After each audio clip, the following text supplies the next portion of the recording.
Welcome to the Leo. రాష్ట్రంలో రోజు రోజుకి సర్వేల సంఖ్య అయితే పెరుగుతుంది. అయితే అత్యంత ప్రతిష్టాత్మకమైనటువంటి పయనీర్ పోల్ స్ట్రాటజీ సర్వే అయితే తన 7th ప్రీ పోల్ సర్వేని అయితే విడుదల చేయడం జరిగింది. దాదాపుగా ఇదే ఫైనల్ సర్వేగా మనం చెప్పుకోవచ్చు. ఆల్రెడీ ఇప్పటికే 6 ప్రీ పోల్ సర్వేలను అయితే విడుదల చేయడం జరిగింది. మనం అన్నిటి గురించి కూడా గతంలో మాట్లాడుకుంటూనే వస్తున్నాం. తాజాగా కరెక్ట్గా ఎన్నికలు ఇంకా 5 రోజులు ఉన్న నేపథ్యంలో ఫైనల్ ప్రీ పోల్ సర్వేని అయితే ఈరోజు విడుదల చేయడం జరిగింది. దాదాపుగా క్లియర్ కట్ ఎడ్జులతో ఇప్పటి వరకు ఏంటంటే ఇందులో కీన్ కంటెస్టెంట్ చాలా ఎక్కువ ఉండేవి. సో ఈసారి కీన్ కంటెస్టెంట్ తగ్గినాయి. ఎందుకంటే వేవ్ అనేది అయితే వైసీపీకి లేదా టీడీపీకి ఎటో వైపు మారటంతో ఆ సీట్లు డిసైడింగ్ సీట్లుగా మారిపోయాయి. సో దీంతో పర్ఫెక్ట్ ఫ్యాక్టర్తో అయితే ఫిగర్స్ అయితే ఇవ్వటం జరిగింది. సో చూద్దాం ముందుగా దీని ఏ స్థానాల్లో ఎవరు గెలవబోతున్నారని మనం చూసే ప్రయత్నం చేద్దాం. ఇక్కడ చూడవచ్చు pioneer poll strategies 7th pre poll survey final survey అని చెప్పి ఇవ్వడం జరిగింది. ఎప్పటి నుంచి తీసుకున్నారంటే 21 ఏప్రిల్ నుంచి 5th మే వరకు తీసుకున్నటువంటి సర్వే. అంటే 2 రోజుల క్రితం వరకు తీసుకున్నటువంటి సర్వే. ఇది ఫైనల్ సర్వే. ఇంక దీని తర్వాత ఏమి ఈ సర్వేలు అయితే రావు. ఆఫ్టర్ ఎలక్షన్ తర్వాత వస్తే రావచ్చు. సో మనం ముందు శ్రీకాకుళం నుంచి స్టార్ట్ చేద్దాం. శ్రీకాకుళాన్ని లోక్సభను అయితే కూటమి గెలుచుకుంటుంది. ఇచ్చాపురం కూటమి, టెక్కలి కూటమి, పలాస మాత్రం కొంచెం టైట్ పోటీగా ఉన్నట్టుగా తెలుస్తుంది. పలాస అంటే గౌతు శిరీష తెలుగుదేశం పార్టీ నుంచి పోటీ చేస్తుంది. సో కొంచెం అక్కడైతే టఫ్ కంటెస్టెంట్ అయితే కనపడుతుంది. ఇక పాతపట్నం వచ్చేటప్పటికి కూటమి, ఆముదాల వలస కూటమి, శ్రీకాకుళం కూటమి, నరసన్నపేట కూడా కూటమి. సో ఇక విజయనగరానికి వచ్చేస్తే విజయనగరం లోక్సభను అయితే కూటమి గెలుచుకోబోతుంది. క్లియర్ ఎడ్జ్తో గెలుచుకుంటుంది. ఇందులో ఎచ్చెర్ల మాత్రం వైఎస్ఆర్సీపీ గెలుచుకుంటుందని చెప్తున్నారు. రాజాం కూటమి, బొబ్బిలి కూటమి, చీపురుపల్లి మళ్ళీ వైఎస్ఆర్సీపీ గెలుచుకున్నట్టు తెలుస్తుంది. చీపురుపల్లి అంటే అక్కడి నుంచి బొత్స సత్యనారాయణ పోటీ చేస్తున్నటువంటి కాన్స్టిట్యున్సీ అది మంత్రి.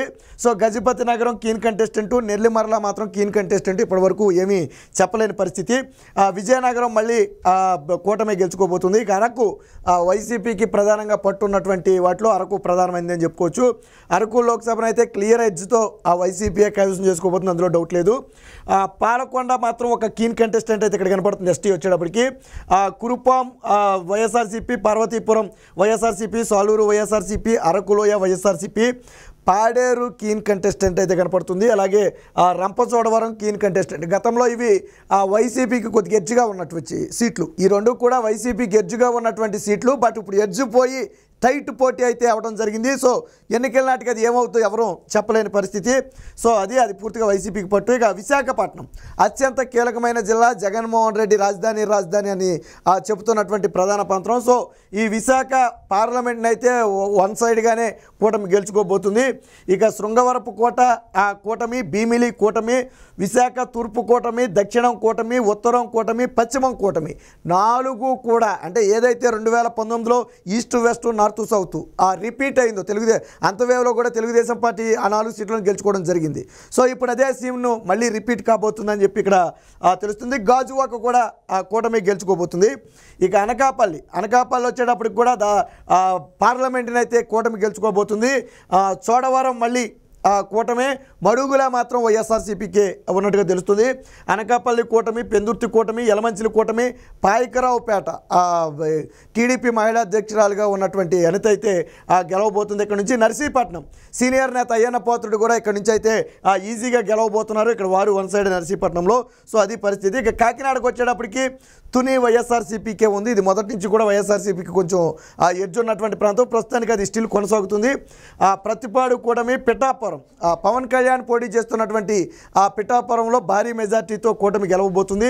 కాకినాడ రూరల్ కూటమి, పెద్దాపురం కూటమి, కాకినాడ సిటీ కూటమి, జగ్గంపేట కూడా కూటమికే ఇవ్వటం జరిగింది. ఇందులో గతంలో 1-2 కీన్ కంటెస్టెంట్ ఉండేవి గతంలో. సో ఇప్పుడు అవి కూడా ఇటు టర్న్ అవటం అయితే జరిగింది, కూటమికి టర్న్ అయ్యాయి. ఇక రాజమండ్రి కానీ మనం తీసుకుంటే రాజమండ్రి పార్లమెంట్ని ఈజీగా కూటమి గెలుచుకుంటుంది. అనపర్తి ఒకటి మాత్రం కొంచెం టైట్ పోటీలో ఉన్నట్టుగా మనకి తెలుస్తుంది. ఇక రాజానగరం కూటమి, రాజమహేంద్రవరం సిటీ కూటమి, రూరల్ కూటమి. రాజమహేంద్రవరం రూరల్ అంటే బొత్స చౌదరి. సో కొవ్వూరు వచ్చేటప్పటికి మళ్ళీ ఇక్కడ కూడా కూటమి గెలవబోతుంది.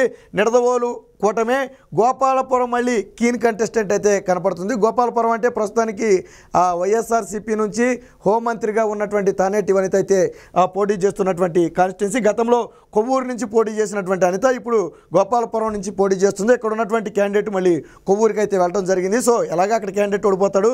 ఇక్కడ మాత్రం మద్దిపాటి వెంకటరాజు టీడీపీ నుంచి ప్రస్తుతానికైతే కీన్ కంటెస్టెంట్ చెప్తున్నారు. బట్ టీడీపీకి ఫేవర్గా రావచ్చది.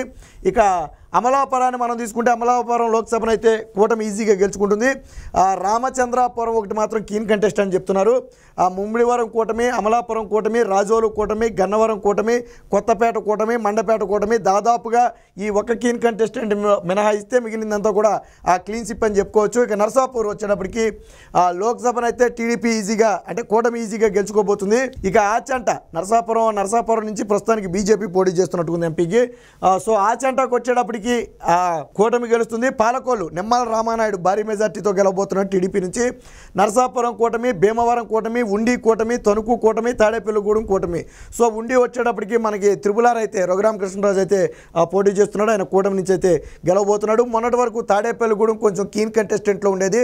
బట్ ఇప్పుడు ప్రస్తుత పరిస్థితి అయితే అది వేవ్ అయితే దీనికైతే మారినట్టుగా మనకు తెలుస్తుంది. సో వేవ్ తాడేపల్లిగూడెనికే వీళ్ళైతే ఇవ్వడం జరిగింది. లాస్ట్ సర్వేలో ఇది కీన్ కంటెస్టెంట్లో ఉన్నటువంటి ప్రాంతం ఇది. సో ఏలూరు ఉమ్మడి పశ్చిమ గోదావరి జిల్లాలోకి వచ్చేటప్పటికి ఏలూరుని మనం తీసుకుంటే ఏలూరు లోక్సభను ఈజీగా తెలుగుదేశం పార్టీ కూటమి అయితే గెలవబోతుంది. గతంలో మాగంటి బాబు అక్కడి నుంచి ఎంపీగా ఉన్నారు 2014 సమయంలో. తర్వాత ఓడిపోయారు. తర్వాత శ్రీధర్ అయితే ఎంపీ అయ్యాడు వైఎస్ఆర్సీపీ నుంచి. ప్రస్తుతానికి టీడీపీ నుంచి వేరే వ్యక్తి అయితే పోటీ చేస్తున్నారు. ఉంగుటూరు కూటమి, దెందులూరు కూటమి. దెందులూరు కూడా మొన్నటి వరకు కీన్ కంటెస్టెంట్ లేదా వైఎస్ఆర్సీపీకి ఎడ్జుగా చెప్తున్నటువంటి ప్రాంతం చింతమనేని ప్రభాకర్. సో తన మాస్ ఇమేజ్ అయితే ఈసారి పనిచేసినట్టుగా తెలుస్తుంది. ఆ ఎడ్జు వైసీపీ ఎడ్జు నుంచి ఈరోజు కూటమి వైపు అయితే పూర్తిగా టర్న్ అయినట్టుగా అయితే మనకు తెలుస్తుంది. ఆ క్యాంపెయినింగ్ కూడా చాలా గట్టిగా చేయటం, అందులో ఆయనకి మాస్ ఫాలోయింగ్, మాస్ ఇమేజ్ ఉండటం అదంతా కూడా ఆ దెందులూరు ఆయనకి కలిసి వచ్చిందని చెప్పొచ్చు. ఇక ఏలూరు ఆ కూటమి ఇది కూడా మొన్నటి వరకు కీన్ కంటెస్టెంట్లో ఉన్నటువంటి ప్రాంతం ఇప్పుడు టీడీపీకి అంటే కూటమికి ఎడ్జిగా మారింది. సో అందుకనే చెప్పింది గత సర్వేలకి ఇప్పుడు సర్వేలకి చాలా మార్పులు వచ్చాయి.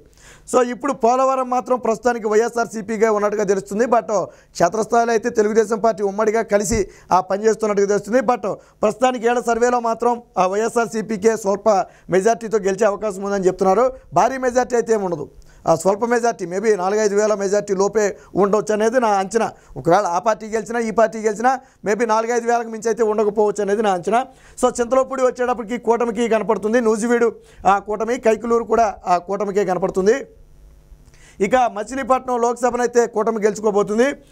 గన్నవరం వల్లభనేని వంశీ దారుణంగా ఓడిపోబోతున్నాడు, ఇక్కడ కూటమి గెలవబోతుంది. గుడివాడ కొడాలి నాని దారుణంగా ఓడిపోబోతున్నాడు, ఇక్కడ కూటమి గెలవబోతుంది. పెడాన కూటమి, మచిలీపట్నం కూటమి, అవనిగడ్డ కూటమి, పెనమలూరు కూటమి, పామర్రు కూడా ఆ కూటమి. దాదాపుగా క్లీన్ స్వీప్ ఏదైతే మచిలీపట్నం ఉందో దాదాపుగా క్లీన్ స్వీప్ అనేది చెప్పుకోవచ్చు మనం. ఇక విజయవాడ అత్యంత కీలకమైనటువంటి జిల్లాల్లో పార్లమెంట్లో విజయవాడ, ఇక్కడ కూటమి పార్లమెంట్ని అయితే గెలుచుకోబోతుంది. కేసినేని నాని తన సోదరుడైనటువంటి కేసినేని చిన్ని చేతిలో దారుణంగా ఓడిపోబోతున్నాడు. వాస్తవానికి కేసినేని నాని అహంకారమే ఇక్కడ దాకా తీసుకొచ్చింది. వాస్తవానికి ఆయన ఇండిపెండెంట్గా ఉన్న ఆయన గౌరవం ఏమన్నా దక్కేదేమో, కానీ ఎప్పుడైతే వైసీపీ పార్టీలోకి వెళ్ళాడో ఆయన మీద ఉన్నటువంటి ఆ గౌరవం కూడా పోయింది. ఇంకోటి ఏంటంటే ఆయన కూతురు తప్ప వేరొక ఏ వ్యక్తి కూడా ఆయనతో కలిసి పార్టీలోకి వెళ్ళని పరిస్థితి. చాలామంది అనుకున్నారు వైఎస్ఆర్సీపీలో ఆ కేసినేని నాని వెళ్ళిపోతే మొత్తం టీడీపీ కేడర్ అంతా వెళ్ళిపోద్ది అనుకున్నారు. కానీ ఒక్క కేసినేని నాని ఆయన కూతురు తప్ప 10 మందిని కూడా తీసుకెళ్ళి కండువాలు వేయించలేకపోయాడు కేసినేని నాని. సో అంటే తెలుగుదేశం పార్టీకి ఏ స్థాయిలో కొంచుకోవటం మనందరికీ అర్థమవుతుంది. అక్కడ కేసినేని చిన్ని గెలవబోతున్నాడు. ఇక తిరువూరు మాత్రం ప్రస్తుతానికి ఆ కూటమికే ఎడ్జ్ అయితే ఉన్నట్టుగా చెప్తున్నారు. విజయవాడ పశ్చిమం కూటమి, విజయవాడ సెంట్రల్ కూటమి, విజయవాడ తూర్పు కూటమి, మైలవరం కూడా కూటమి మొన్న వైసీపీ నుంచి వచ్చి చేరటం జరిగింది. సో అక్కడ కూడా తెలుగుదేశం పార్టీ కూటమి గెలవబోతుంది. నందిగామ కూటమి, జగ్గయ్యపేట కూటమి, ఇక్కడ ఒక తిరువూరుని మినహాయించి మిగిలినంతా కూడా విజయవాడ క్లీన్ స్వీప్ అని చెప్పుకోవచ్చు. ఇది వైసీపీకి అతిపెద్ద ఎదురుదెబ్బ. అమరావతి ప్రభావం కూడా దాని మీద ఉంటుంది.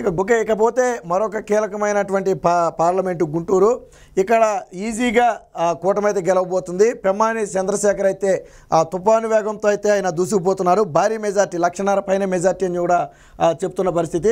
ఇక ఎమ్మెల్యేలకు వచ్చేటప్పటికి తాడికొండ కూటమి, మంగళగిరి నారా లోకేష్ అయితే భారీ మెజార్టీతో 40,000 పైబడి మెజార్టీతో గెలవబోతున్నాడు. పొన్నూరు కూటమి, తెనాలి కూటమి, తెనాలి అంటే నాదెండ్ల మనోహర్ జనసేన నుంచి పోటీ చేస్తున్న నాదెండ్ల మనోహర్ పోటీ చేస్తున్నాడు. పత్తిపారు కూటమి, గుంటూరు పశ్చిమ కూటమి, గుంటూరు తూర్పు కూడా ఆ కూటమి, గుంటూరు పశ్చిమ అంటే విడుదల రజని ఇక్కడ నుంచి దారుణంగా ఓడిపోబోతుంది. కూటమి అయితే గెలవబోతున్నట్టుగా తెలుస్తుంది మనకి. ఇక నరసరావుపేట లోక్సభనైతే తెలుగుదేశం పార్టీ కూటమి అయితే ఈజీగా గెలుచుకుంటుంది. ఇక పెదకూరపాడు కూటమి, చిలకలూరుపేట కూటమి, నరసరావుపేట మాత్రం వైఎస్ఆర్సీపీకి ఎడ్జ్గా ఉంది. మొదటి నుంచి కూడా అది ఎడ్జే ఉంది. అదైతే ఈ రోజుకి కూడా కొనసాగుతుంది. సత్తెనపల్లి కూటమి, అంబటి రాంబాబు దారుణంగా ఓడిపోబోతున్నాడు సత్తెనపల్లిలో. ఇక వినుకొండ కూడా ప్రస్తుతానికి వైఎస్ఆర్సీపీకే ఎడ్జ్ అయితే కనపడుతుంది. గురజాల కూటమి, మాచర్ల మొన్నటిదాకా కీన్ కంటెస్టెంట్లో ఉండేది. ఇప్పుడు జోలగంటి బ్రహ్మానందరెడ్డి భారీ మెజార్టీతో అయితే గెలుస్తారని చెప్పి అంచనా వేస్తున్నారు. సో ఇప్పుడైతే దీన్ని కూటమికే ఇవ్వడం జరిగింది. ఇక బాపట్ల లోక్సభకు వచ్చేటప్పటికి కూటమి అయితే భారీ మెజార్టీతో గెలుచుకుంటుంది.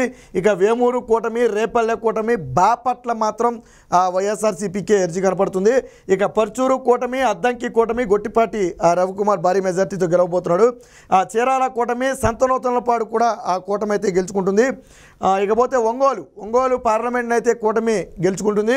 ఎర్రగొండపాలెం వైసీపీకి మొదటి నుంచి ఎర్జీగా ఉంది. అది నేటికి స్టిల్ కొనసాగుతూనే ఉంది. దర్శి కూటమి, ఒంగోలు కూటమి, కొండెపి కూటమి, మార్కాపురం కూటమి, గిద్దలూరు కూటమి, కనిగిరి కూటమి, దాదాపుగా ఈ ఒక్క ప్రాంతాన్ని వదిలేసి ఎర్రగొండపాలెం ఒకటి వదిలేస్తే దాదాపుగా ఒంగోలు మొత్తం కూడా క్లీన్ స్వీప్ అని చెప్పుకోవచ్చు కూటమి. ఇకపోతే నెల్లూరు మరొక కీలకమైన నియోజకవర్గం, గతంలో వైఎస్ఆర్సీపీకి కంచుకోట. సో ఇక్కడ నెల్లూరు పార్లమెంట్ని అయితే కూటమి గెలుచుకోబోతుంది. కందుకూరు కూటమి, కావలి కూటమి, ఆత్మకూరు మాత్రం కీన్ కంటెస్టెంట్ స్టిల్ కనపడుతుంది. కొవ్వూరు కూటమి, నెల్లూరు సిటీ కూటమి, నెల్లూరు రూరల్ కూటమి, ఉదయగిరి మాత్రం వైఎస్ఆర్సీపీకి ఉన్నట్టుగా తెలుస్తుంది. సో ఇది కూడా ఇక్కడ ఒక కీన్ కంటెస్టెంట్, ఒక వైఎస్ఆర్సీపీ మినహా మిగిలింది మొత్తం కూడా క్లీన్ స్వీప్ అని చెప్పి మనం చెప్పుకోవచ్చు నెల్లూరులో. ఇకపోతే తిరుపతి లోక్సభను అయితే కూటమి గెలుచుకోబోతుంది. సర్వేపల్లి కూటమి, గూడూరు కీన్ కంటెస్టెంట్ చెప్తున్నారు. సూళ్లూరుపేట కూటమి, వెంకటగిరి కూటమి, తిరుపతి కూటమి, శ్రీకాళహస్తి కూటమి, సత్యవేడు కూడా కూటమి, శ్రీకాళహస్తి బొజ్జల సుధీర్ అయితే ఇక్కడ నుంచి గెలవబోతున్నాడు. సో బిఎఫ్ మధుసూదన్ రెడ్డి, వైసీపీ నుంచి బిఎఫ్ మధుసూదన్ రెడ్డి ఆయన మీద అయితే గెలవబోతున్నాడు. ఇక సత్యవేడు మాత్రం వైఎస్ఆర్సీపీకే ఎడ్జ్ ఉన్నట్టుగా అయితే మనకు తెలుస్తుంది ఇక్కడ. ఇకపోతే చిత్తూరు లోక్సభను అయితే ఈజీగా కూటమి గెలుచుకుంటుంది. చంద్రగిరి కూటమి, నగరి రోజా ప్రస్తుతం మినిస్టర్గా ఉన్నటువంటి రోజా నగరిలో ఓడిపోబోతుంది. ఇక్కడ కూటమి గెలవబోతుంది. గాలి ముద్దుకృష్ణమనాయుడు కొడుకు గాలి భానుప్రకాష్ అయితే ఇక్కడి నుంచి గెలవబోతున్నాడు. గంగాధర నెల్లూరు మాత్రం వైఎస్ఆర్సీపీకే ఉంది. ఇది మొదటి నుంచి కూడా దాన్ని కొంచుకోట. చిత్తూరు కూటమి, పూతలపట్టు కూటమి, పలమనేరు కూటమి, కుప్పం కూడా కూటమి. గతంలో చిత్తూరు లాంటి ప్రాంతాలు కొంచెం కీన్ కంటెస్టెంట్లో ఉండేవి. బట్ ఇప్పుడు వేవైతే కూటమికి మారినట్టుగా సర్వేలో తెలుస్తుంది. ఇక కుప్పం చంద్రబాబు గారు అయితే భారీ మెజార్టీతో గెలవబోతున్నటువంటి ప్రాంతం. రాజంపేట ఎంపీ స్థానాన్ని అయితే వైసీపీ గెలుచుకుంటున్నట్టుగా మరి ఇక్కడ సర్వేలు అయితే చెబుతున్నారు. ఇక్కడ నుంచి బీజేపీ నుంచి నల్లారి కిషోర్ ఎక్స్సీఎం ఎవరైతే ఉన్నారో ఆయన అయితే పోటీ చేస్తున్నారు. ఇక రాజంపేట వైఎస్ఆర్సీపీ, కోడూరు వైఎస్ఆర్సీపీ, రాయచోటి వైఎస్ఆర్సీపీ, తంబళ్లపల్లె టీడీపీ, పీలేరు టీడీపీ, మదనపల్లె టీడీపీ, పొంగునూరు పెద్దిరెడ్డి రామచంద్రారెడ్డి మళ్ళీ వైఎస్ఆర్సీపీ. మొత్తంగా 3 ప్రాంతాలు అయితే తెలుగుదేశం పార్టీ గెలుచుకుంటుంది. బట్ అంటే ఇక్కడ 3 ప్రాంతాలు వైఎస్ఆర్సీపీ, 3 ప్రాంతాలు టీడీపీ గెలుచుకుంటుంది, కూటమి గెలుచుకుంటుంది. బట్ పార్లమెంట్ స్థానం వచ్చేటప్పటికి వైఎస్ఆర్సీపీకి ఎర్జుగా ఉన్నట్టు తెలుస్తుంది. బట్ చివరి సెకండ్లో ఓటింగ్ సరళను బట్టి అది టీడీపీకి మారిన ఆశ్చర్యపోవాల్సిన అవసరం అయితే లేదు. ఇక కడప వైసీపీకి కొంచుకోటగా చెప్పుకునే కడప లోక్సభను అయితే గెలుచుకోబోతున్నారు ప్రస్తుతం అవినాష్ రెడ్డి. ఏదైతే వివేక హత్య కేసులో ప్రధాన ఆరోపణలు ఎదుర్కొన్నటువంటి అవినాష్ రెడ్డి అయితే ఎంపీగా పోటీ చేస్తున్నాడు. అయితే అంత ఈజీ ఏం కాదు, ఇక్కడ చెప్పినంత ఈజీ అయితే ఏం కాదు. మెజారిటీ అయితే భారీగా తగ్గిపోతుంది, అందులో సందేహం లేదు. లాస్ట్ టైం దాదాపు 1,500,000 మెజారిటీ పైన ఉన్నట్టుగా ఉంది. బట్ ఇప్పుడు మాత్రం 50,000 లోపే మెజారిటీ ఉంటుందని ఒక అంచనా. ఎందుకంటే అక్కడ నుంచి షర్మిల పోటీ చేస్తుంది ప్రధానంగా. అలాగే టీడీపీ నుంచి కూడా ఒక యువనేత అయినటువంటి భూపేష్ రెడ్డి అక్కడ నుంచి పోటీ చేస్తున్నాడు. సో ఫైట్ అయితే చాలా టైట్గా ఉంటుంది. ముఖ్యంగా కొన్ని అంచనాల ప్రకారం ఏంటంటే షర్మిలకే కొంత ఎడ్జ్ ఉండొచ్చు అనే కొన్ని అంచనాలు కూడా ఉన్నాయి. బట్ వీళ్ళు మాత్రం కడపన అయితే వైఎస్ఆర్సీపీకి ఇవ్వడం జరిగింది. ఇక బద్వేలు వైఎస్ఆర్సీపీ, కడప మాత్రం కీన్ కంటెస్ట్ ఉంది. బట్ కొన్ని సర్వేలు అయితే ఆ కూటమికే ఇచ్చాయి. కడప ప్రాంతంలో వైఎస్ఆర్సీపీ బలహీనపడింది. సో దానికి ఇది కూడా ఒక ఉదాహరణ. కీన్ కంటెస్టెంట్ గతంలో వైసీపీకి ఇచ్చినటువంటిది ఇప్పుడు కీన్ కంటెస్టెంట్కి ఇచ్చింది. సో పులివెందుల జగన్మోహన్ రెడ్డి గెలవబోతున్నాడు. బట్ మెజార్టీ అయితే బాగా తగ్గిపోతుంది. 50,000 లోపే. గతంలో 80,000 ప్లస్ వచ్చినట్టుంది. ఇప్పుడు 90,000 దాకా వచ్చినట్టుంది. ఇప్పుడు మాత్రం 40,000 30,000 మించి అయితే వచ్చే అవకాశం లేదని చెప్తున్నారు. షర్మిల అయితే తీవ్రంగా డ్యామేజ్ చేస్తుంది. ఇకపోతే కమలాపురం జగన్మోహన్ రెడ్డి మేనమామ అక్కడ గెలవబోతున్నాడు. జమలమడుగు మాత్రం ఈసారి తెలుగుదేశం పార్టీ కైవసం చేసుకోబోతుంది. ప్రొద్దుటూరు మళ్ళీ వైఎస్ఆర్సీపీకి ఉంది. మైదుకూరు మాత్రం మళ్ళీ కూటమి గెలవబోతున్నట్టుగా తెలుస్తుంది. ఇక నంద్యాల లోక్సభను అయితే వైఎస్ఆర్సీపీ గెలుచుకుంటున్నట్టు వీళ్ళు చెప్తున్నారు. ఆలగడ్డ కూటమి, శ్రీశైలం కూటమి, నందికొట్కూరు మాత్రం వైఎస్ఆర్సీపీ, పాణ్యం మొదటి నుంచి కంచుకోట వైఎస్ఆర్సీపీ, నంద్యాల వైఎస్ఆర్సీపీకి ఉంది. బనగానపల్లె మాత్రం మళ్ళీ తెలుగుదేశం పార్టీ గెలుస్తున్నట్టుగా తెలుస్తుంది. మళ్ళీ దోన్ వచ్చేటప్పటికి మళ్ళీ వైఎస్ఆర్సీపీకే ఉన్నట్టుగా తెలుస్తుంది. కర్నూలు లోక్సభను అయితే ఈజీగా ఫ్యాన్ గెలుచుకునే అవకాశం ఉంది జగన్మోహన్ రెడ్డి అంటే వైఎస్ఆర్సీపీ. అయితే కర్నూలు ప్రాంతం మాత్రం అసెంబ్లీ మాత్రం కూటమి గెలుచుకోబోతుంది. పత్తికొండ వైఎస్ఆర్సీపీ, కోడుమూరు వైఎస్ఆర్సీపీ, ఎమ్మగనూరు మాత్రం టీడీపీ, మంత్రాలయం టీడీపీ, ఆదోను మళ్ళీ వైఎస్ఆర్సీపీ, ఆలూరు వైఎస్ఆర్సీపీ అయితే గెలుచుకోబోతున్నాయి. ఇక అనంతపురం లోక్సభను అయితే కూటమి గెలుచుకోబోతుంది. రాయదుర్గం కూటమి, Uravakonda Payyavula Keshav already sitting MLA గెలవబోతున్నాడు కూటమి, గుంతకల్లు కూటమి, తాడిపత్రి కూటమి, సింగనమల మాత్రం కీన్ కంటెస్టెంట్ టీడీపీ నుంచి బండారు శ్రావణి అయితే అక్కడ పోటీ చేస్తుంది. బట్ కొన్ని సర్వేలు అయితే బండారు శ్రావణికి ఇవ్వడం జరిగింది. బట్ ఇక్కడ కీన్ కంటెస్టెంట్ అయితే ఇచ్చారు. అనంతపురం కూటమి, కళ్యాణదుర్గం మళ్ళీ ఇక్కడైతే కీన్ కంటెస్టెంట్ అయితే ఇవ్వడం జరిగింది. ఇక హిందూపూర్ లోక్సభకు వచ్చేటప్పటికి కూటమి గెలవబోతుంది. రాప్తాడు కూటమి, మడకశిర మాత్రం కీన్ కంటెస్టెంట్ ఉంది. గతంలో వైఎస్ఆర్సీపీ గెడ్జి ఉండేది, ఇప్పుడు కీన్ కంటెస్టెంట్ అంటే వాళ్ళ ఫేవర్ తగ్గింది అక్కడ. హిందూపూర్ బాలకృష్ణ ఈజీగా గెలవబోతున్నాడు కూటమి. పెనుగొండ కూటమి, పుట్టపర్తి వైఎస్ఆర్సీపీకి ఉంది. ధర్మవరం మాత్రం కొంచెం బీజేపీకి ఇచ్చిన నేపథ్యంలో కొంచెం ఇదైతే ఉంది. మొత్తంగా ప్రస్తుతానికి అయితే వైసీపీ నుంచి కీన్ కంటెస్టెంట్గా అయితే రావడం జరిగింది. చూడాలి. కదిరి మళ్ళీ కూటమి గెలుచుకోబోతుందని చెప్పి చెప్పడం జరిగింది. సో ఇక సీట్లు కన్నా మనం ఎక్స్పెక్టెడ్ సీట్లు అంటే ఇప్పటి వరకు మనం మాట్లాడుకున్నటువంటి ఈ మొత్తాన్ని కన్నా మనం పరిశీలిస్తే కూటమి 20 ఎంపీ స్థానాలు అంటే 20 పార్లమెంటు స్థానాలు, 126 ఎమ్మెల్యే స్థానాలు, అసెంబ్లీ స్థానాలు గెలుచుకోబోతుంది. అంటే కూటమి మొత్తంగా కలిపి. ఇక వైఎస్ఆర్సీపీ 5 ఎంపీ స్థానాలు గెలుచుకోబోతుంది. 33 ఎమ్మెల్యే స్థానాలు అయితే గెలుచుకోబోతుంది. ఇక కీన్ కంటెస్టెంట్ వచ్చేటప్పటికి పార్లమెంట్లో అయితే ఏమీ లేవు, కానీ ఎమ్మెల్యే సీట్లు మాత్రం 16 సీట్లు ఉన్నాయి. పోనీ 16 సీట్లలో సరిసగం గెలుచుకుంటారు అనుకున్నా. ఎందుకంటే ఇవన్నీ కీన్ కంటెస్టెంట్ టఫ్ పోటీ ఉన్నటువంటి ప్రాంతాలు. వాస్తవానికి 3 వంతులు కూటమి గెలుచుకోవచ్చు. ఎందుకనంటే లాస్ట్లో ఈ సైలెంట్ ఓట్ ఫ్యాక్టర్ అనేది వేవ్ వైపు మారుతుంది. ఎవరు గెలుస్తారనే వేవ్ అయితే వస్తుందో ఆటోమేటిక్గా ఆ ఓట్ ఫ్యాక్టర్ అటు మారిపోతుంది. అది ఎప్పుడూ కూడా సర్వేలో తెలవదు. ఈ సైలెంట్ ఓట్ ఫ్యాక్టర్ అనేది సర్వేలో రాదు, అది ఎన్నికల టయానికి బయటపడుతుంది. సో అలా బయటపడితే ఖచ్చితంగా అది కూటమికే ప్లస్ అవుతుంది. పోనీ లేదు చెరిసగం గెలుచుకున్నా కానీ అందులో 8 సీట్లు కూటమి గెలుచుకున్నా కానీ దాదాపుగా 134 సీట్లు అవుతుంది. అప్పుడు 37 సీట్లకు వైఎస్ఆర్సీపీ అయితే పరిమితమయ్యే అవకాశం ఉంది. ఇది మొత్తంగా తీసుకుంటే ఇక ఓట్ షేర్ని కానీ మనం పరిశీలిస్తే ఇక్కడ ఎన్డీఏ కంటే కూటమి మొత్తానికి 51% ఓట్ షేర్ ఉంది.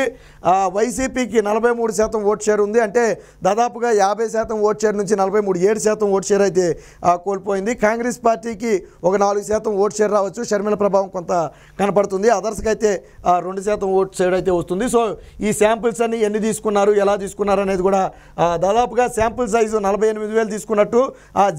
జెండర్ రేషియో తీసుకుంటే 55% మంది పురుషులు, 45% మంది మహిళలను అయితే తీసుకుంటున్నట్టుగా మనకి తెలుస్తుంది. ఇది మొత్తంగా ఏదైతే పయనీర్ పోల్ స్ట్రాటజీ సర్వే ఉందో ఒక పెను ప్రకంపన సృష్టించే సర్వేనైతే final survey 7th pre poll final సర్వేనైతే విడుదల చేయడం జరిగింది. ఏది ఏమైనా కూటమి అధికారాన్ని చేపట్టడం ఖాయం. ఏదైనా ఒక 5-6 సీట్లు లేదా మ్యాక్సిమం 10 సీట్లు అటు ఇటులో వ్యత్యాసం ఉంటే ఉండొచ్చు తప్ప అంతకు మించి అయితే మారే అవకాశం లేదు. ఏది ఏమైనప్పటికీ కూడా కూటమి భారీ విజయం సాధిస్తుందని చెప్పి ఏదైతే ఈ పయనీర్ పోల్ స్ట్రాటజీ ఉందో తేల్చి చెప్పింది.